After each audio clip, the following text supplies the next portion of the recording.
আজকের গল্প ভৌতিক পালঙ্ক, রচনা বিভূতিভূষণ বন্দ্যোপাধ্যায়। অনেকদিন পরে সতীশের সঙ্গে দেখা।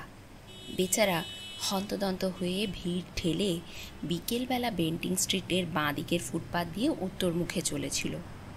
সমস্ত অফিসের সবেমাত্র ছুটি হয়েছে। শীতকাল, আধো অন্ধকার আধো আলোয় পথ ছেয়েছিল। ক্লান্ত দেহে ছ্যাকড়া গাড়ির মতো ধীরে ধীরে পথ ভেদ করে চলেছিলাম। সহসা সতীশকে দেখে ওর জামাটা চেপে ধরে চিৎকার করে উঠলাম, আরে সতীশ যে! সতীশ সবিস্ময়ে আমার পানে চেয়ে উঠে বলল, খগেন, মাই গড, আমি তো তোমাকেই খুঁজছিলাম। বললাম, তার প্রমাণ আমাকে তুমি ধাক্কা দিয়েই চলে গেছিলে, আর একটু হলে ভাগ্যিস ডাকলাম। আরে সরি, আমি একটু ব্যস্ত ছিলাম। তা সে বুঝতেই পারছি। তা কোথায় চলেছ শুনি? তোমাকেও আমার সঙ্গে যেতে হবে, বেশি দূর নয়, যাওয়ার পথে সব বলবো। আশ্চর্য, না বললে শুনবো না, জোর করে নিয়ে যাব। ছেলেবেলা থেকে সতীশকে চিনি। কথা অনুযায়ী সে কাজ করে। তার শরীরে কিছু বল থাকায় প্রায় ক্ষেত্রে সে বলপ্রয়োগ করে স্বার্থসিদ্ধি করতে ভোলে না। অগত্যা তার সঙ্গে যেতে হলো। তার গন্তব্যস্থান খুব নিকটেই ছিল এবং সে তার উদ্দেশ্য খুব সংক্ষেপেই ব্যক্ত করল। সেদিন সকালে খবরের কাগজে বেচা কেনার কলমে একটা বিজ্ঞাপন ছিল। একটি অতি আধুনিক এবং রহস্যজনক চীন দেশীয় খাট অধিক মূল্যদাতাকে বিক্রয় করা হবে। জগতে এটি অদ্বিতীয়, সুযোগ হারালে অনুশোচনা করতে হবে। 2/3 স্ট্রিট। সতীশ তার পকেট থেকে বিজ্ঞাপনটি বার করে বলল, পড়ো। বুঝলাম, তার রহস্যজনক শব্দটার মানে কি? ওইটাই তো আমাকে ভাবিয়ে তুলেছে ভাই, কোনো হদিশ করতে পারছি না। সতীশ চলছিল রাস্তার নাম দেখতে দেখতে। হঠাৎ সে লাফিয়ে উঠল, এ পেয়েছি, এই তো গলি।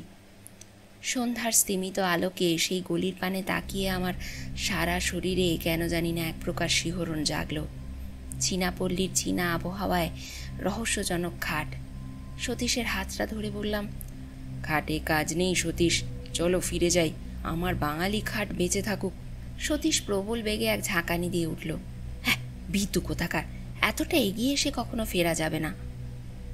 গলির মোড়ের ডান পাশে একটা নিম গাছ ভূতের মতো মাথা উঁচু করে দাঁড়িয়েছিল। ওদিকে ডাস্টবিনের মধ্যে থেকে যত সব অখাদ্য কুখাদ্যের উৎকট গন্ধ ভেসে আসছিল। অন্নপ্রাশনের ভাত যেন ঠিকরে বার হয়ে আসতে চাইল অসহ্য যন্ত্রণায়। নাকে রুমাল চাপা দিয়ে কোনো গতিকে পথ চলতে লাগলাম। একটা দমকা বাতাস বিভ্রান্ত হয়ে আচমকা দক্ষিণ দিক থেকে ভেসে এসে আমাদের শরীরে যেন আছাড় খেয়ে পড়ল। মাথার উপর দিয়ে কয়েকটা বাদুড় ডানার শব্দ করতে করতে উড়ে গেল। দুটো অভিভাবকহীন কুকুর এই অনধিকার প্রবেশকারীদের পানে চেয়ে বিশ্রী সুরে অভিযোগ করতে লাগলো। পথে আর জনমানবের চিহ্ন পর্যন্ত রইল না। পাশে একটা চীনা ডাক্তারের বহু পুরাতন সাইনবোর্ড, তার উপরকার নরকঙ্কালের ছবিটি জীর্ণ প্রায়। কোথা থেকে একটা পিয়ানোর অস্পষ্ট সুর ভেসে আসছিল। শীঘ্রই আমরা আমাদের নির্দিষ্ট গৃহে এসে পৌঁছলাম। অমন বাড়ি আমি আর জীবনে দেখিনি। ইট বার করা, পঙ্গু প্রায়, বহু প্রাচীন কালের সাক্ষ্য নিয়ে দাঁত বার করে দাঁড়িয়েছিল। হয়তো নবাব আলীবর্দী খাঁর আমলে এই বাড়ির ভিত্তি স্থাপন হয়েছিল। ভাঙা ফটক দিয়ে অতি সন্তর্পণে ভেতরে প্রবেশ করলাম। বাড়ির ভেতরে গিয়ে আমি অবাক হয়ে গেলাম। এত লোক এখানে কোথা থেকে এলো? যে নির্জন নিস্তব্ধ গলি আমরা পিছু ফেলে আসলাম, সেখানে তো কারোর ছায়া পর্যন্ত খুঁজে পাইনি। ভৌতিক কাণ্ড নাকি? সকলের মুখে কৌতূহলের ছাপ বর্তমান ছিল। নানা জাতীয় লোক সেখানে সমাবেত হয়েছিল। এতগুলো লোক, কিন্তু কারোর মুখে একটি কথা নেই। সূঁচ পড়লে পর্যন্ত তার শব্দ শোনা যায়। ঘণ্টাখানেক পরে একটি বৃদ্ধ মোটা চীনা আমাদের পথ প্রদর্শন করে নিয়ে গেল। তার মাথায় একটিও চুল কাঁচা ছিল না। তার সামনের ওপরে দুটি দাঁত সোনা দিয়ে বাঁধানো, আর বাঁ হাতের উল্কিতে একটা ভোজালির ছবি। সে আমাদের ইশারা করে অনেকগুলো ঘর পার করে সেই খাটের ঘরে নিয়ে গেল। বাড়িটা ছিল একটা দুর্ভেদ্য দুর্গের মতো, চারিদিকে গোলক ধাঁধা। হ্যাঁ, খাট বটে। অমন খাট আমি জীবনে আর দ্বিতীয় দেখিনি। খাট আমি অনেক দেখেছি, কিন্তু ঠিক ওই রকম আশ্চর্য চীনা খাট সেই প্রথম এবং শেষ দেখলাম। তার অপূর্ব ভাস্কর্য, অপূর্ব কারুকার্য, একপাশে ভগবান বুদ্ধের ধ্যান গম্ভীর প্রশান্ত মূর্তি। আয়তনে খাটটি বিশেষ বড় নয়, দুটি মানুষ বেশ আরামে শুতে পারে। আবার আশ্চর্য, সেই খাট বাড়িয়ে 10 জনের জায়গা করা যায়। দেখে চমকে গেলাম। সকলের সঙ্গে দর কষাকষি হতে লাগলো। সামান্য এই খাটের প্রতি সকলের মন আকৃষ্ট হয়েছিল। কেনবার জন্য সকলের কি যে ব্যাকুলতা। দাম হু হু করে বাড়তে লাগলো। শেষে সতীশের ভাগ্যেই ওই খাট জুটল 1500 টাকায়। সেই খাট নিয়ে বাড়ি ফিরতে সতীশে প্রায় 10টা বাজল। যে দেখলো সেই বলল, চমৎকার। সেখান থেকে খাওয়া দাওয়া সেরে আমি বাড়ি গেলাম। সতীশ বলল, আবার এসো, নেমন্তন্ন রইল। তথাস্তু বলে চলে এলাম। আমি যাবার আগেই পরের দিন সকালে সতীশ এসে হাজির। উস্কো খুস্কো চুল, মুখ শুকনো, চোখ দুটো জবা ফুলের মতন লাল। দুর্ভাবনায় দুশ্চিন্তায় হয়তো সারা রাত্রি ঘুম হয়নি। আমি সবিষয়ে প্রশ্ন করলাম, আরে ব্যাপার কি? ভীষণ বিপদ, ভীষণ। সতীশের গলা দিয়ে স্বর বার হচ্ছিল না। কিসের বিপদ? আরে সেই খাট। একটা কিছু যে হবে তা আমি আগে থেকেই বুঝতে পেরেছিলাম। কেউ কখনো খাল কেটে কুমির নিয়ে আসে? হাজার হোক, এটা রহস্যজনক খাট। পূর্বরাত্রে ঘটনা সে সবিস্তারে বর্ণনা করে গেল। সারা রাত্রি সে ঘুমোতে পারেনি। ওই খাটের ওপর সে শুয়েছিল। হঠাৎ মধ্যরাত্রে তার মনে হলো কে যেন খাটটা নাড়াচ্ছে। উঠে সুইচ টিপে আলো জ্বেলে দেখলো না, খাট ঠিকই আছে। আবার শুয়ে পড়ল। আবার খানিক পরেই ঘুম ভেঙে গেল। কিসের এক ভীষণ শব্দে সারা ঘরখানা যেন থমথম করছে। দেওয়ালের সঙ্গে যেন খাটখানা ভীষণ ঠোকাঠুকি হচ্ছে। ধর্মর করে উঠে সে আলো জ্বালল। না, সব কিছু নিস্তব্ধ, নিথর। কোথাও এতটুকু শব্দ নেই। সে আবার শুয়ে পড়ল। এবার আলো আর সে নেবালো না। ভোর রাত্রে কার দুর্বোধ্য আর্তকণ্ঠের বিলাপ ধ্বনিতে তার চেতনা ফিরে এলো। কে যেন খাটের পাশে বসে বিনিয়ে বিনিয়ে কেঁদে মরছিল। আমি বললাম, বলেছিলাম তো তোমাকে প্রথমেই, ওই খাট কিনে কাজ নেই। যেমন তোমার রোগ, এবার বোঝো। দেখো খগেন, তোমায় হয়তো বুঝিয়ে বলতে পারবো না। ওই হতভাগা খাটখানার উপর এমন মায়া লেগে গেছে যে কি বলবো। আমি ওকে ছাড়তে পারবো না কোনো মতে। তবে আর কি, মরো ওই খাট নিয়ে। আমি তোমার সাহায্য চাই। আমার সাহায্য? হ্যাঁ, আজ তুমি আমাদের ওখানে রাতে খাওয়া দাওয়া করবে। সারা রাত না ঘুমিয়ে ওই খাট পাহারা দেব। দেখি ওর গলদ কোথায়। আর আমার আপিস? পাগল, কাল যে রবিবার। অগত্যা বন্ধুকে সাহায্য করার জন্য সন্ধেবেলা তাদের বাড়ি গিয়ে হাজির হলাম। সতীশ আমার অপেক্ষায় পথপানে চেয়েছিল। সে চিৎকার করে উঠল, আরে সুস্বাগতম, সুস্বাগতম। তারপর আর কোনো গণ্ডগোল হয়নি তো? না, দিনের বেলা গণ্ডগোল হওয়ার তো কোনো কারণ নেই। সতীশের মা বললেন, দেখো দেখি বাবা খগেন, এত বলছি, যা খাটটা বিক্রি করে দে। তা আমার কথাও শুনেছে। বলছো কি মা? ভয় পেয়ে 1500 টাকার খাটটা বিক্রি করে দেব?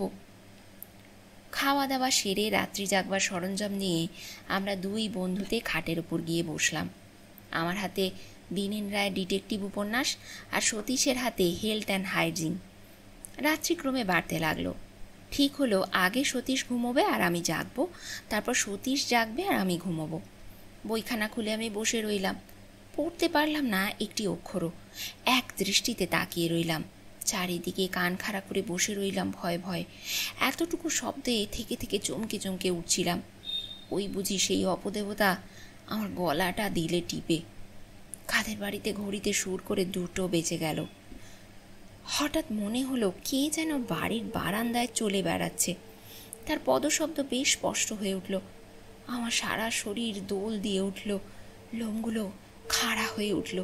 হঠাৎ সশব্দে খোলা জানলাটা বন্ধ হয়ে গেল। মুহূর্তে বোধ হলো আমি যেন শূন্যে উঠে গেছি। আমার জ্ঞান লোপ পেয়ে গেছে। আমি মৃত না জীবিত তাও ঘোর সন্দেহের বিষয় হয়ে উঠলাম। আমি সভয়ে ডেকে উঠলাম, এই সতীশ, সতীশ। সতীশ ধর্মর করে উঠে বসল। ব্যাপার কি? ভয়ে বিস্ময়ে আমার মুখ দিয়ে কোনো কথা বেরোলো না। সতীশ আমার 2 কাঁধে হাত নাড়া দিয়ে ডাকলো, খগেন, খগেন। আমি আঙুল দিয়ে কপালের ঘাম মুছে বললাম, ওহ, যা ভয় পেয়ে গেছিলাম। হ্যাঁ, তা তো বুঝতেই পারছি। যাক, আর তোমায় জাগতে হবে না, তুমি ঘুমো, আমি জেগে বসে আছি। না, আমারও ঘুমিয়ে কাজ নেই, তাছাড়া ঘুমও আমার আদেও হবে না। ভীতু কোথাকার। তারপর ভীতু, আমি ও সতীশ দেওয়ালে ঠ্যাসান দিয়ে বসে রইলাম। আমরা দুজনেই নিঃশব্দে জেগে রইলাম। কেউই একটি কথা কইলাম না। আমি খোলা জানলা দিয়ে বাইরের টুকরো আকাশের পানে এক দৃষ্টে তাকিয়ে রইলাম। অসংখ্য তারকা মিটমিট করে জ্বলছিল। বোধ হলো তারা যেন আমাদের বিপদে ফিক ফিক করে হাসছিল। আমরা চুপটি করে বসে আছি, এমন সময় হঠাৎ ইলেকট্রিকের আলো দপ করে নিভে গেল। আমরা সমস্বরে বলে উঠলাম, কে? বোধ হলো কে যেন মেন সুইচ বন্ধ করে দিয়েছে। হঠাৎ এক উদ্ভট হাসিতে সারা ঘর রিড়ি করে উঠল। অমন হাসি আমি জীবনে কাউকে হাসতে দেখিনি। হাসি যেন আর শেষ হতে চায় না। সে কি বিকট শব্দ! বোধ হলো কে যেন ঠিক দরজার কাছে হেসে খুন হচ্ছে। আমি শিউরে উঠলাম। সতীশ চট করে টর্চটা দরজার উপরে ফেললো। তাতে হিতে বিপরীত হলো। বোধ হলো কে যেন দরজার ঠিক বিপরীতে জানলার ধারে বসে আর্ত কণ্ঠে বিনিয়ে বিনিয়ে কেঁদে মরছে। তার কান্নার কোনো ভাষা খুঁজে পেলাম না। কেবল একটা করুণ সুর সারা ঘরময় ঘুরে ঘুরে মরতে লাগলো। তারপর সেই খাটের উপর দিয়ে সেই বিলাপ ধ্বনি আর নড়ল না। তার কান্নায় যেন খাটটা ভিজে গেল। সেই অবদ্ধ ভাষায় সকরুণ বিলাপধ্বনি চিত্তে এমন এক অজ্ঞাত বেদনার সঞ্চার করলো, যার ফলে আমাদের সমস্ত শক্তি যেন ক্রমে ক্রমে লোপ পেতে লাগলো। মনে হলো কে যেন ক্লোরোফর্ম দিয়ে আমাদের অজ্ঞান করে দিচ্ছে, আর আমরা যেন ধীরে ধীরে অচেতন হয়ে পড়ছি। সতীশের সাহসটা বরাবরই বেশি, তাই সে খাটের উপর টর্চটা ফেলে গর্জে উঠল, কে কে কে কে ওখানে? কিছুই দেখা গেল না, কেউ সাড়া দিল না। সহসা সেই খাটখানা ঘরময় দাপাদাপি শুরু করে দিল। মনে হলো অগণিত নরকঙ্কাল যেন তার চারদিকে নৃত্য করে মরছে। তার হাড়ের খটখট শব্দে কানের পর্দা ছিঁড়ে যাওয়ার উপক্রম হলো। আমার বুকের ভেতরটা টন টন করতে লাগলো কিসের যেন বেদনায়। বোধ হলো হয়তো বুকখানা যেন চুরমার হয়ে যাবে। একটু একটু করে আমার জ্ঞান হারিয়ে গেল। তারপর কোথা দিয়ে যে কি হয়ে গেল তা ঠিক বুঝতে পারলাম না। বোধ হলো আমি যেন অনেক দূরে এক চীনা বাড়িতে গিয়ে হাজির হয়েছি, একটা ছোট ঘরে। তখন সেই গভীর রাত্রে টিম টিম করে একটি দ্বীপ জ্বলছিল। ঘরের মেঝের ওপর একটা লোক মুমূর্ষু অবস্থায় পড়ে রয়েছে। একটা ছেঁড়া মাদুরের ওপর তার সেই রোগ পাণ্ডুর মুখখানা দেখে আমার বড় দয়া হলো। রোগে ভুগে ভুগে বেচারা কঙ্কালসার হয়ে গেছে। তার পাশে বসেছিল তার স্ত্রী হবে বলেই বোধ হলো। চেহারা কিন্তু তার স্বামীর 4 গুণ। একটা মস্ত টুলের উপর বসে এসে ঢুলছিল। তার পাশে আমাদের এই খাটটা দেখে আমি অবাক হয়ে গেলাম। 7 সমুদ্র 13 নদী পার করে এটাকে কে এখানে নিয়ে এলো? হঠাৎ সেই স্ত্রীলোকটা বিকট একটা হাঁ করে হাই তুলল। তারপর দুটো সশব্দ তুড়ি দিয়ে একবার ঘরের চারদিকে চেয়ে দেখলাম তার স্বামী ইতিমধ্যে উঠে সেই খাটের দিকে এগিয়ে গেছে চুপি চুপি। চকিতে ক্রুদ্ধা বাঘিনীর মতো তার স্ত্রী তাকে জোর করে খাট থেকে নামিয়ে বিছানায় ফেলে দিল। সে ভীষণভাবে গর্জন করতে লাগলো, আর তার স্বামী ব্যাকুলভাবে অনুনয় করতে লাগলো ওই খাটের পানে অঙ্গুলি সংকেত করে। বোধহয় সে চায় খাটে উঠতে, কিন্তু তার স্ত্রী তাকে কিছুতেই উঠতে দেবে না। উত্তেজনায় কাঁচতে কাঁচতে তার মুখ দিয়ে এক ঝলক রক্ত বেরিয়ে গেল। আমি শিউরে উঠলাম। তারপর লোকটার মাথাটা বিছানায় লুটিয়ে এলো, আর সে উঠল না। তার স্ত্রী তার পাশে বসে বিনিয়ে বিনিয়ে কাঁদতে লাগলো।